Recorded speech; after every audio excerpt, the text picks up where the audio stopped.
E aí, pessoal, beleza? A gente vai começar agora a matéria nova, que é Brasil Colônia. Então se liga aí e vamos nessa. Para início de conversa, nós precisamos falar de como que foram as tentativas iniciais de exploração do território brasileiro. Antes de explorar, era necessário nomear a terra.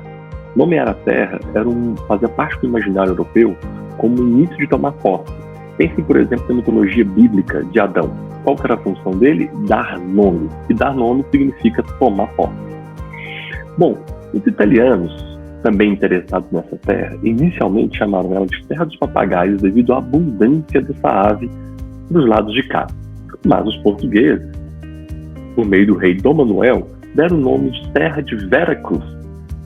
Posteriormente, entre as pessoas que viajavam para cá, a terra foi sendo chamada de Santa Cruz e mais adiante de Brasil, em menção à madeira que era explorada ao longo do litoral. Com essa madeira fazia-se um corante vermelho para a produção de tinta, que era utilizada tanto em tecidos quanto também para pintar móveis. Uma das primeiras tentativas de exploração, então, foi o sistema de feitorias, já praticado por Portugal em larga escala no litoral africano. Essas feitorias eram entrepostos comerciais cujo objetivo era estabelecer uma fortaleza na qual podia-se ali fazer comércio com os povos locais, guardar riquezas para o comércio e também tomando posse da terra e ocupando o território. Inicialmente, aqui no Brasil, o sistema de feitorias foi um arrendamento que a coroa portuguesa fez a um fidalgo chamado Fernando de Noronha. É este mesmo que dá o nome à ilha. Após o término de contrato de 3 anos, a coroa retoma a exploração, porque não via funcionando muito bem esse sistema. O objetivo é que o consórcio federado Fernando de Noronha fizesse navegações de reconhecimento e também de proteção da costa brasileira. Embora o consórcio houvesse feito algumas dessas navegações, elas não eram suficientes para garantir a posse portuguesa sobre o território. Então, a coroa revoga o contrato, passados 3 anos, e assume o controle do território novamente. Uma vez que haviam ameaças ao domínio português. Primeiro, a ameaça da Espanha e depois a ameaça da própria França. Vamos entender o que ocorre. A Espanha já tinha um imbróglio com Portugal por meio do Tratado de Tordesilhas, que foi antecedido pelo Tratado do Abulo Intercoetra. O que ocorre então? A Espanha e Portugal disputavam um território americano até então desconhecido as suas respectivas riquezas. A Espanha rapidamente encontra ouro e prata naquelas terras das quais ela havia tomado posse. Então, ela não estava muito interessada em brigar com Portugal pelas terras ao sul. Por outro lado, a França sim.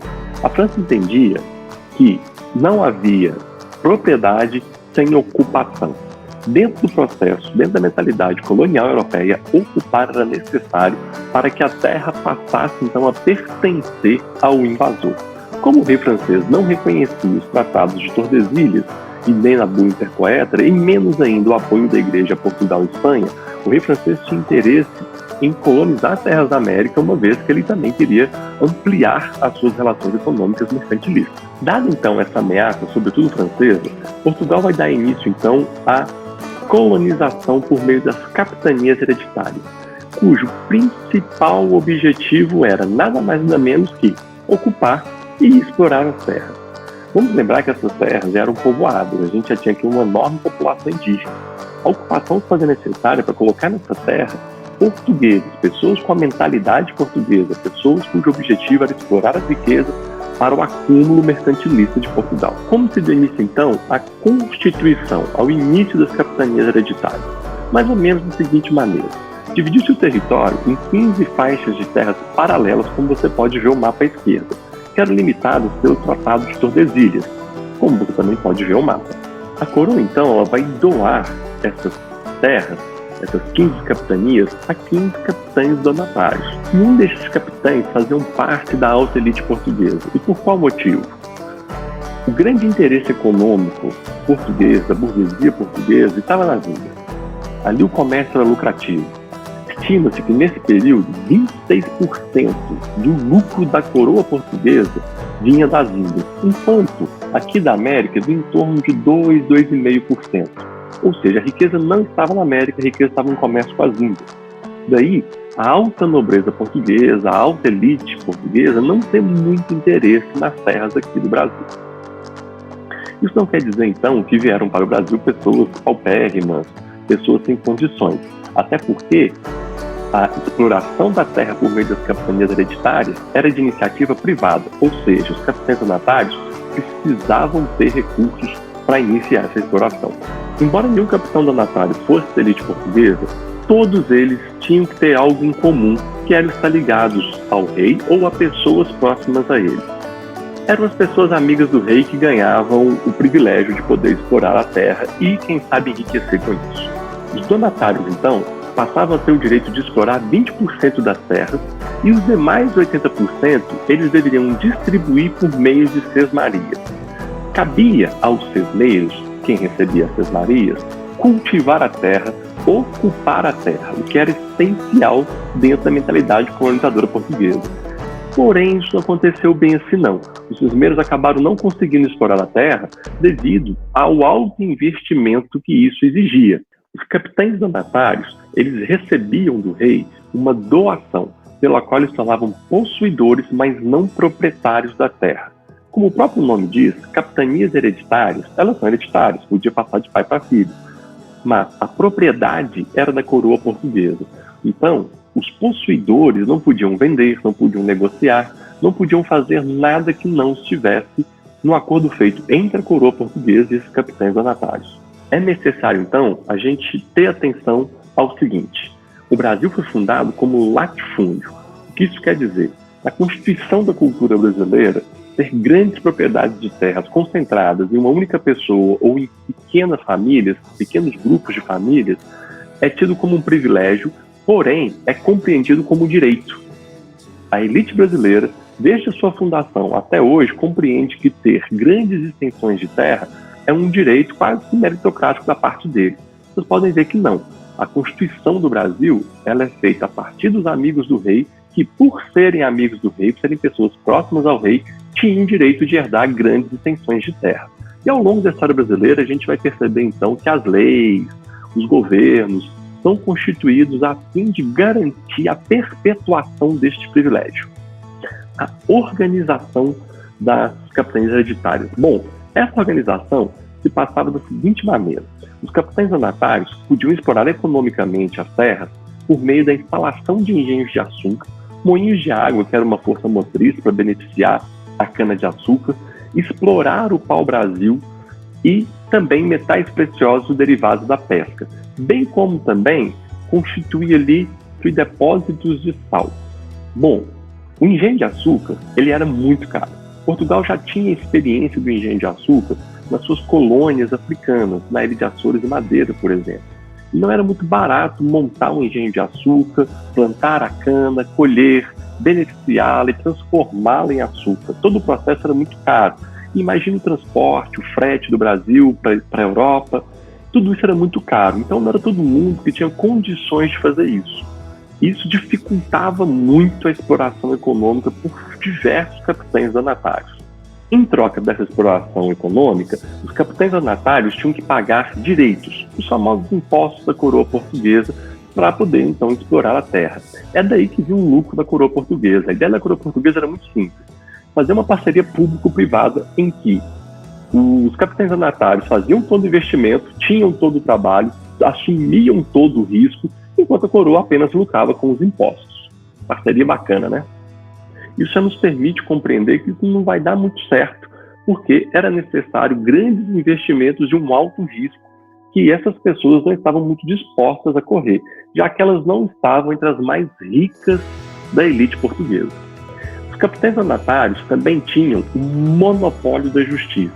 Eles administravam as vilas que tinham igreja, a Câmara Municipal, o Pelourinho e demais outros lugares. Essas câmaras municipais, de onde se formavam as leis, de onde se criavam as regras para a vivência nas vilas, era liderada pelos homens bons, que eram nada mais nada menos do que pessoas que tinham grandes propriedades de terra e também de escravos. A mão de obra empregada, então, nas capitanias hereditárias, inicialmente era mão de obra indígena. Foi somente em 1551 é que o Brasil vai começar a importar a mão de obra escravizada africana. É necessário, então, que a gente se lembre das aulas anteriores. A população indígena ela vai ser dizimada pelos portugueses, de maneira que essa mão de obra não vai se perpetuar por muito tempo, sendo necessário, então, a substituição dela pela mão de obra escravizada africana. É importante entender que a transição dessa substituição demanda tempo. Enquanto ocorre esse vácuo de mão de obra, você perde produção agrícola, como, por exemplo, da mandioca, que era a base da alimentação não só indígena, mas também dos primeiros colonos aqui na América. O que ocorre, então, é que começa a ter um processo de carestia, de miséria, de fome na terra, em que a mão de obra indígena vai cada vez mais diminuindo. E aqueles índios que conseguiam sobreviver e resistir, eles iam se afastando cada vez mais dos engenhos. Outra dificuldade que os capitães donatários enfrentaram foi exatamente a resistência e os ataques dos índios às suas vilas. Para normatizar tudo isso, então, a coroa portuguesa cria a escravização por meio da guerra justa, ou seja, aquele indígena que não tivesse disposto a se cristianizar, a se converter, poderia ser escravizado. Aquele índio que resistia o que Portugal chamava de avanço e desenvolvimento, poderia ser feito ele uma guerra, que ele era escravizado e, se continuasse a resistência, até mesmo morto. Isso levou à dizimação da população indígena. Não só as guerras, mas também as doenças que os portugueses trouxeram e as quais os índios não tinham, então, um sistema imunológico para resistir a essas doenças. Tudo isso obrigou a coroa portuguesa a substituir a mão de obra escravizada indígena pela mão de obra escravizada africana em 1551. As capitanias hereditárias não serão bem-sucedidas, elas vão fracassar. Apenas as capitanias de São Vicente e Pernambuco vão ser bem-sucedidas nesse processo. Não é estranho que elas investiram no plantio de açúcar, um produto muito apreciado na Europa, e também optaram por ter uma relação mais amistosa com as tribos indígenas. Não tendo que fazer guerra aos índios e não sendo atacada pelos índios, essas capitanias tiveram um maior fôlego para poder tocar os seus negócios e implementar sua economia na colônia. Por outro lado, o grande custo de implementar engenhos de açúcar, capturar mão de obra indígena, enfrentar a resistência indígena, fez com que as demais capitanias não dessem muito certo. E aí a administração passava a ser uma administração de subsistência de acordo com os interesses locais. E isso não agradou muito a coroa portuguesa, porque diminuía aquele propósito inicial de parceria público-privada em que o capitão donatário assumia todos os riscos, fazia todos os investimentos e a coroa arrecadava os impostos. O imposto da coroa arrecadada era cada vez menor, uma vez que a produção, a capacidade de produção de riqueza dessa terra era cada vez menor. Dado, então, o fracasso das capitanias hereditárias, a coroa portuguesa vai estabelecer o governo geral como uma tentativa de normatizar e regularizar a exploração da colônia por meio do Estado português e não mais a iniciativa privada. Mas isso é assunto para outra aula. Um abraço, fiquem com Deus e até a próxima.